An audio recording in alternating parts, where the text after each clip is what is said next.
अस्सलाम वालेकुम जी, मैं तुहाडा अपना वैस घुमन सियालकोटी। चौधरी तालब घुमन साहब साडे नाल मेरे सराहने वाले पासे बैठे ने और इन्हां ने हकीकत ते मबनी कोई गल्लां लिखियां ने। हकीकत ते मबनी गल्लां हर थां लभदियां ने। कोले विच इन्हां दी दुकान ते जाके आखी इन्हां के फुल्लां दी माला दे दिओ, वो कित्थों दे? उन्हें आखना भाई उस दुकान ते जा जिथे फुੱਲ विकदे ने।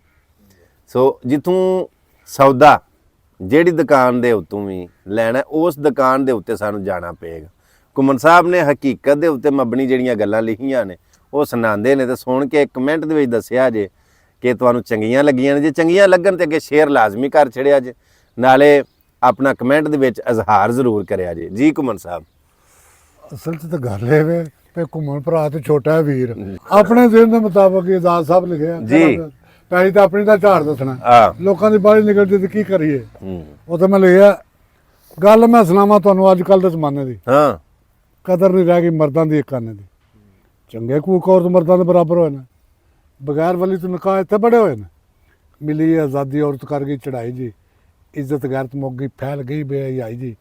ਔਰਤਾਂ ਵੀ ਇੱਥੇ ਪੈਂਟਾਂ ਸ਼ਰਟਾਂ ਨੇ ਪਾਉਂਦੀਆਂ, ਕਰਾ ਕੇ ਬੋਦੇ ਬਾਜ਼ੂ ਨੰਗੇ ਲੋਕਾਂ ਨੂੰ ਵਿਖਾਉਂਦੀਆਂ। ਆਖਦੇ ਪਰ ਸਭ ਫੈਸ਼ਨ ਜਦੀਦ ਦੌਰ ਆਇਆ ਹੈ, ਪਾਂਦੇ ਪੋਨੀਆਂ ਮਰਦ ਫੈਸ਼ਨ ਯੂਰਪ 'ਚੋਂ ਆਇਆ ਹੈ।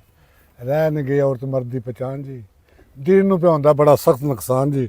ਮੌਲਵੀ ਵਿਵਾਦ ਕਰਨ ਤੋਂ ਪਹਿਲਾਂ ਠੇਕਾ ਕਰਦੇ, ਪੀਰ ਵੀ ਘਟਾਣ ਬੀਬੀਆਂ ਕੋਲੋਂ ਅੰਦਰ ਵੜ ਗਏ। ਸੂਦ ਰਿਸ਼ਵਤ ਦੀ ਲਾਨਤ ਇੱਥੇ ਛਾ ਗਈ ਹੈ, ਚਰਸ ਸ਼ਰਾਬ ਲਾਨਤ ਈਰਵੰਦੀ ਖਾ ਗਈ ਹੈ। ਹਰ ਇੱਕ ਚੀਜ਼ ਵਿੱਚ ਦੜੇ ਪੈ ਨਵਾਜਦੇ ਹੁੰਦੀ ਜਦੋਂ ਅਜ਼ਾਨ ਉੱਠ ਮਸੀਤ ਵੱਲ ਭੱਜਦੇ।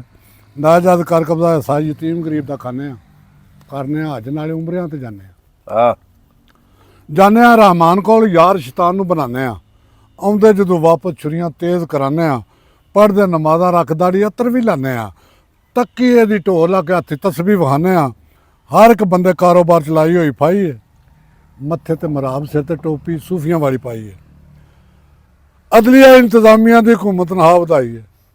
ਰਿਸ਼ਵਤ ਦਾ ਜ਼ੋਰ ਹੋਇਆ, ਨਾਲੇ ਫੀਸ ਵਧਾਈ ਹੈ। ਬਿਨ ਰਿਸ਼ਵਤ ਕਲਰਕ ਤਰੀਖ ਨਹੀਂ ਜੇ ਪਾਉਂਦੇ। ਮਦਈ ਮੁਲਜ਼ਮ ਨੂੰ ਉੱਥੇ ਨੇ ਬਿਠਾਉਂਦੇ, ਸਾਰਾ ਦਿਨ ਮਦਈ ਮੁਲਜ਼ਮ ਨੂੰ ਉੱਥੇ ਨੇ ਬਿਠਾਉਂਦੇ। ਨੇਕ ਜੱਜਾਂ ਦਾ ਸੌਦਾ ਸਟੈਨੋ ਐਲ ਮੱਧ ਕਰ ਲੈਂਦੇ ਨੇ, ਜਿਹਦੇ ਹੱਕ 'ਚ ਫੈਸਲਾ ਹੋਵੇ ਪੈਸੇ ਦੂਜੇ ਨੂੰ ਵਾਪਸ ਦਿੰਦੇ ਨੇ। ਛੋਟੇ ਅਫਸਰਾਂ ਤੋਂ ਲੱਗ ਸਭ ਮੰਥਲੀਆਂ ਪਰ ਲੈਂਦੇ ਨੇ। ਪੜ੍ਹਦੇ ਨਮਾਜ਼ਾਂ ਨਾਲ ਕੁਰਬਾਨੀਆਂ ਵੀ ਦਿੰਦੇ ਨੇ। ਅਸਲ ਬੁਨਿਆਦ ਤਾਲੀਮ ਇਹਦੇ ਤੇ ਆ ਗਿਆ ਅਜ਼ਾਬ ਜੀ। ਬੱਚਿਆਂ ਨੂੰ ਆਉਂਦਾ ਕੋਈ ਨਹੀਂ ਆਖਣ ਪੜ੍ਹਾ ਲਿਖਾ ਪੰਜਾਬ ਜੀ। ਹਰ ਕੋਈ ਦੌਲਤ ਮਗਰ ਭੱਜੇ, ਨਸਲ ਕੋਈ ਨਹੀਂ ਲੱਭਦਾ। ਹਰ ਕੋਈ ਕਾਰਾਂ ਕੋਠੀਆਂ ਮੰਗੇ। ਜਿਹੜਾ ਫੈਸ਼ਨ ਅੱਜ ਦਾ, ਬੀਬੀਆਂ ਹੁੰਦੀਆਂ ਆਗੂ, ਇਹਨਾਂ ਨੂੰ ਕੀ ਪਤਾ ਹੁੰਦਾ ਜੀ। 95% ਕੁੜਮ ਨੂੰ ਕੁੜਮ ਦਾ ਨਾਂ ਨਹੀਂ ਆਉਂਦਾ ਜੀ। ਘੋੜੀ ਤੇ ਖੋਤੇ ਦੀ ਨਸਲ ਵਿੱਚ ਫਰਕ ਬੜਾ ਹੁੰਦਾ ਜੀ। ਲੱਖ ਵਾਰੀ ਖੱਚਰਾਂ ਦਾ ਮੁੱਲ ਜ਼ਿਆਦਾ ਪਾਉਂਦਾ ਜੀ। ਮੱਝ ਹੋਵੇ ਨੀਲੀ ਦੀ ਤੇ ਸੰਡਾ ਹੋਵੇ ਉਰੇ ਦਾ, ਸਈਦਾਂ ਦੀ ਧੀ ਹੋਵੇ ਪੁੱਤਰ ਹੋਵੇ ਚੂੜੇ ਦਾ। ਸਰਾਸਰ ਦੋਸਤੋ ਨਸਲਾਂ ਨਾਲ ਧੋਖਾ ਹੈ। ਸੋਚ ਲਓ ਸੱਜਣੋ, ਸਾਡੇ ਲਈ ਬੜਾ ਮੌਕਾ ਹੈ। ਤੇ ਮਗਜ਼ ਨਾ ਖਪਾ ਤਾਲਬ, ਸਭ ਲੋਕ ਤੇਰੇ ਨਾਲ ਸਿਆਣੇ ਨੇ। ਕਮਲੇ ਵੀ ਸਿਆਣੇ ਹੋ ਜਿਨ੍ਹਾਂ ਦੇ ਭੜੋਲੇ ਵਿੱਚ ਦਾ